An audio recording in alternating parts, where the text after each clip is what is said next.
Olá pessoal, tudo bem? Estamos de volta aí com nossas atividades, só que agora PET 3 semanas 1 e 2.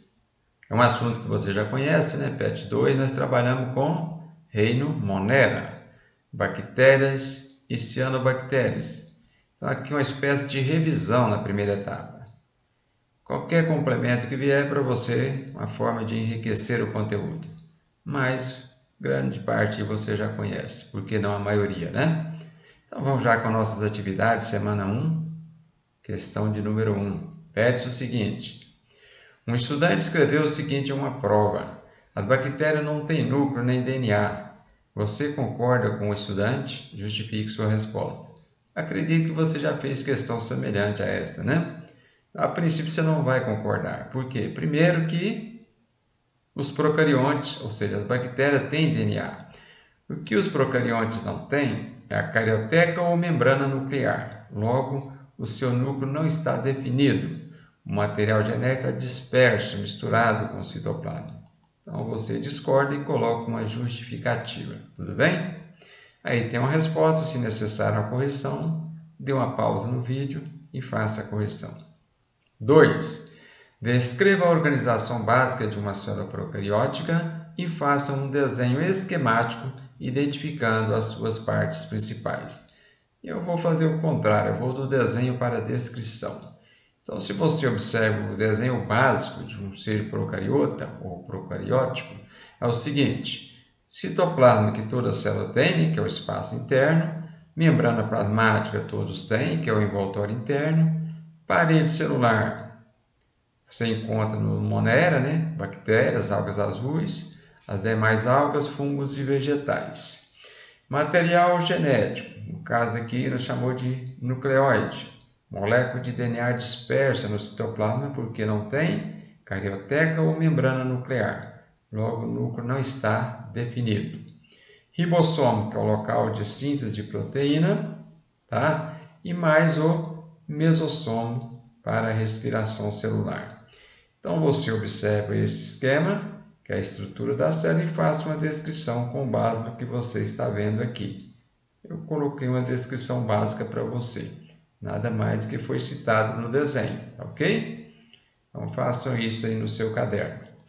Questão 3. Pesquise em outras fontes e responda.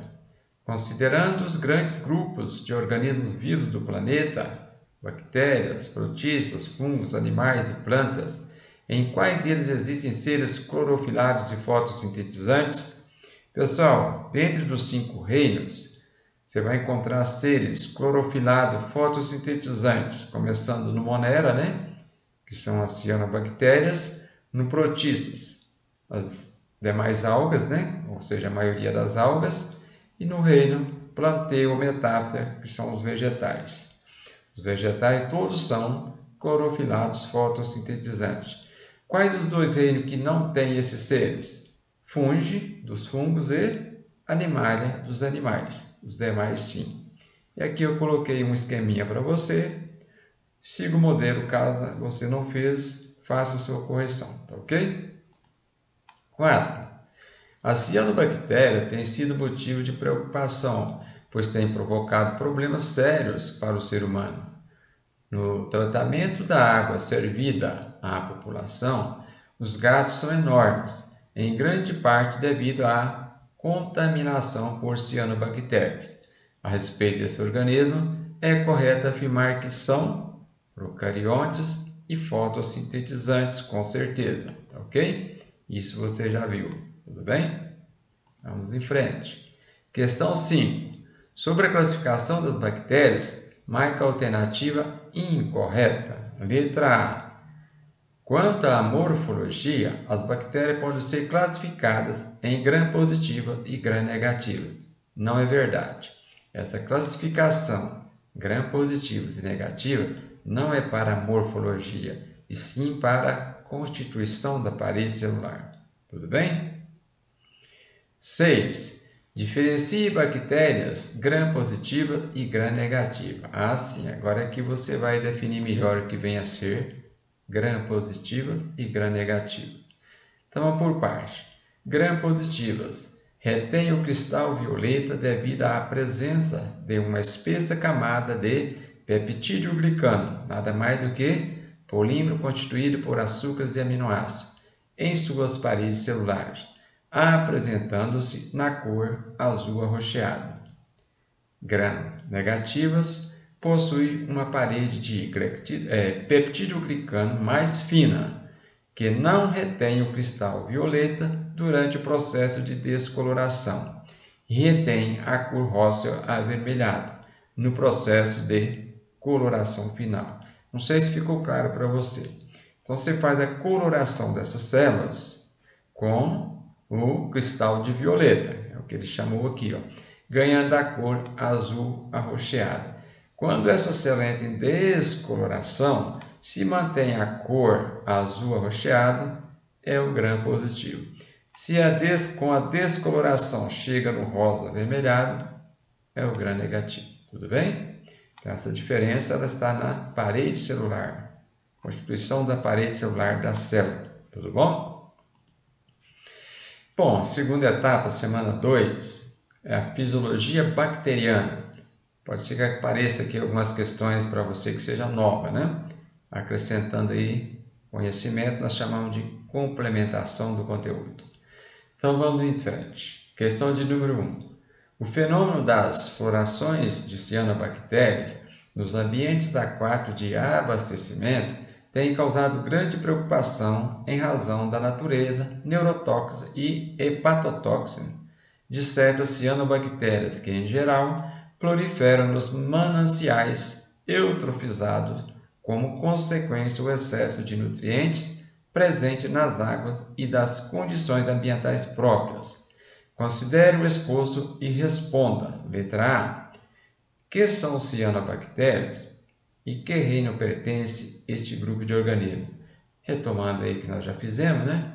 São seres microscópicos, unicelulares, procariontes ou procariotas, devido à ausência da carioteca, o núcleo não está definido, né? Material genético disperso no citoplasma. Resposta para você. Letra B. Como esses organismos se classificam do ponto de vista nutricional?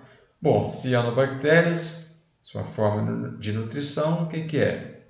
Elas são autótrofas, clorofiladas, fotossintetizantes, não é isso? Ou seja, produz seu próprio alimento. C. Sendo procariontes, que componentes estruturais estão presentes em suas células? Vamos então aqui à estrutura celular, depois você faz aqui uma forma de descrição, né? Semelhante às bactérias, possui o ribossomo, que é o local de produção de proteína, material genético disperso no citoplasma, no caso do DNA, envoltório externo, que é a parede celular, envoltório interno é a membrana plasmática, né? Que toda célula tem, lamela fotossintetizante, contém pigmentos onde ocorre a fotossíntese. Então, essa célula não tem cloroplasto, mas tem os pigmentos para fazer a fotossíntese. É uma diferença das bactérias, né? Se existem bactérias autótrofas, elas são quimiosintetizantes, enquanto as cianobactérias são fotossintetizantes. Aí vem a descrição para você, ok? Se necessário, faça a correção. 2. Ana comprou uma lata de salsicha cuja tampa se encontrava estufada. Em casa, recomendaram que ela voltasse ao supermercado e pedisse a substituição do produto, pois a salsicha poderia estar contaminada com a bactéria que causa o botulismo. Caso a salsicha estivesse contaminada, o estufamento da tampa teria sido causado ou seja, é uma bactéria anaeróbica, né? Faz respiração anaeróbica, semelhante à fermentação, e desse processo libera um gás chamado gás carbônico ou dióxido de carbono, que é o CO2. É o que faz a lata estufar, né? Tá aí letra D, gás carbônico, resultante da respiração anaeróbica das bactérias. Quando fala respiração anaeróbica, é uma bactéria que evita o contato com o oxigênio, ou seja, ela é sensível ao oxigênio, e na ausência do oxigênio, ela não faz respiração celular. e sim respiração anaeróbica, tá? Então, a alternativa D é a resposta. Fica para você aqui, né, o que é o botulismo, né? Uma doença neuroparalítica grave causada pela ação de uma potente toxina produzida pela bactéria da espécie Clostridium botulinum.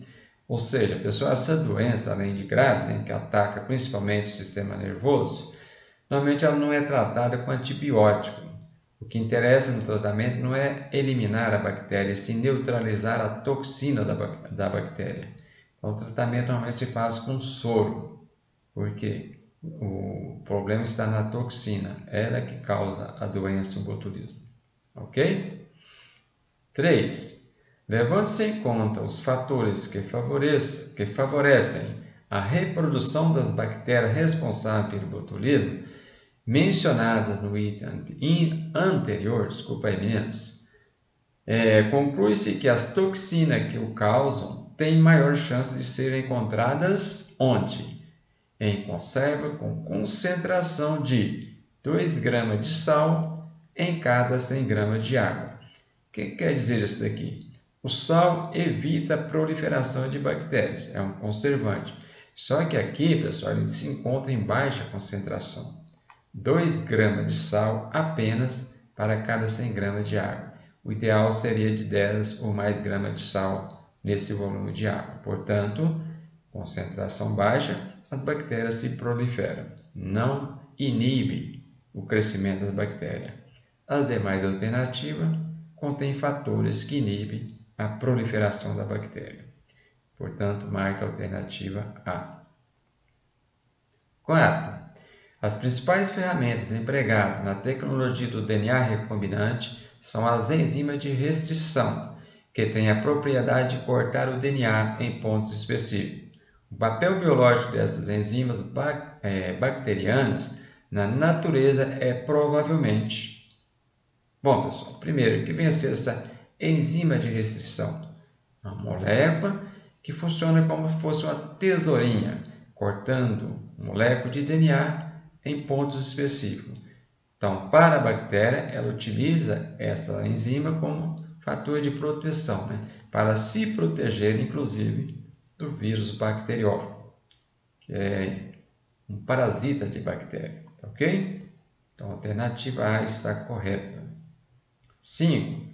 As bactérias apresentam alguns mecanismos que permitem a recombinação genética.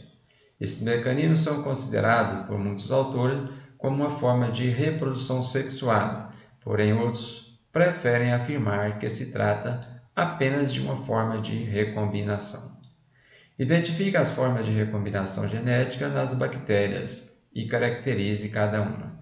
Então já trouxe para você aqui a transformação que ocorre com algumas bactérias que conseguem absorver fragmentos de DNA que se encontram dispersos no meio ambiente.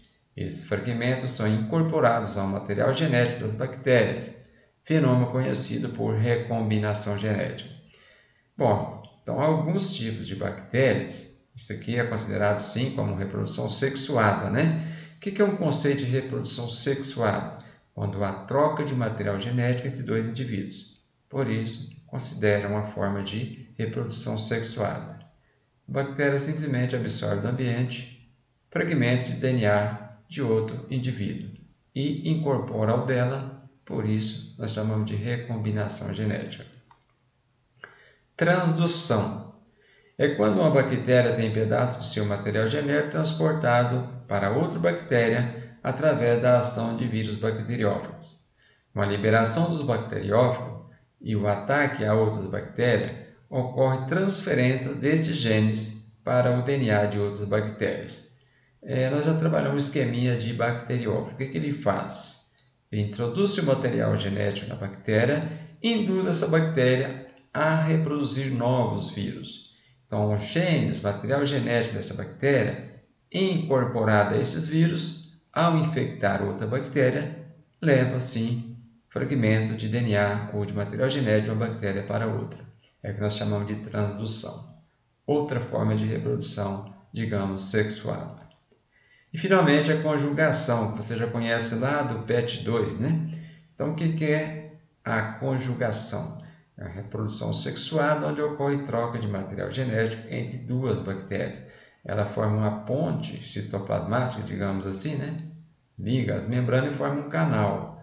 Uma fornece parte do seu material genético para a outra. A mistura do material genético dessas duas bactérias são transferidos para os descendentes. Então aí houve também uma recombinação genética entre dois indivíduos, ok? Tranquilo? Então vamos em frente. 6. Identifique em sua casa produtos que são fabricados com auxílio de bactérias ou que combatem as bactérias e registre em seu caderno. Em seguida, explique para que serve este produto e se ele apresenta informação do tipo de bactéria utilizada ou para que tipo de bactéria pode ser utilizado como medicamento. Pesquise sobre a espécie ou gênero indicados no rótulo da bula ou bula, né? Caso você tenha o alimento, seria o rótulo. Se você está com medicamento, a bula, ok? Eu trouxe para você aqui algumas situações. Por exemplo, as bactérias do gênero Lactobacillus são responsáveis pela fermentação láctica, produzindo alimento como alimentos, né? Iogurte, leite fermentado, daqui sai a coalhada, sai o queijo e assim por diante. Pode ser usado também a fermentação na produção do ácido lático, ou seja, quando essas bactérias quebram o açúcar do leite, que é a lactose, produto final, ácido lático. E, como produto da fermentação, o ácido lático, pega-se carona nas fermentações para produzir alimento, né? Mas qual que é o objetivo para a bactéria dessa fermentação? Quebrar o açúcar, chegar até o ácido lático e daqui ela obtém a energia necessária para as suas atividades. É a liberação de molécula de ATP, retirada da molécula do açúcar, né, que é a lactose. E o homem utiliza essa fermentação para a produção de alimentos, tá? Poderia ser também as bactérias acéticas do gênero Acetobacter realizam a fermentação acética, reação química que consiste na oxidação parcial do álcool etílico com produção de ácido acético.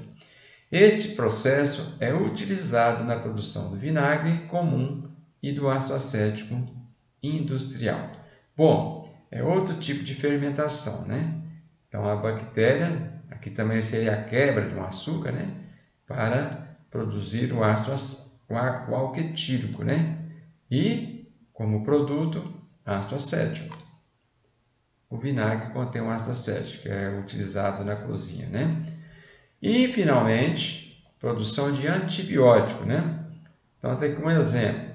Antibiótico para quê? Para eliminar bactérias.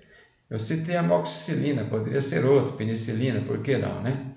Então, os antibióticos são usados para quê? Tratamento de uma gama de infecções, estou falando agora de amoxicilina. Ela é usada no tratamento de uma gama de infecções causadas por vários tipos de bactérias, que podem manifestar-se nos pulmões, caso pneumonia, bronquite, nas amígdalas, que é o caso da amigdalite, no seio da face, caso de sinusite, no trato urinário e genital, na pele e nas mucosas, ou seja, a amoxicilina é um antibiótico utilizado no tratamento de vários tipos de infecções causadas por vários tipos de bactérias. É uma ação de amplo aspecto. Então, nós temos vários tipos de antibiótico, desculpa aí, cada um atuando sobre determinada bactéria. No caso da amoxicilina, ela atua sobre vários tipos de bactérias. Tudo bem? Oh, que pena que terminou, né? Bom, foi um pouquinho assim corrido, para não tomar muito tempo, porque vídeo longo fica cansativo, não é mesmo? Mas tudo bem, nós encerramos aqui então semanas 1 e 2, PET 3. Aguardo você numa próxima etapa, semana 3 e 4, ok? Obrigado aí pela sua atenção mais uma vez. Fique bem, um abraço a todos e até breve.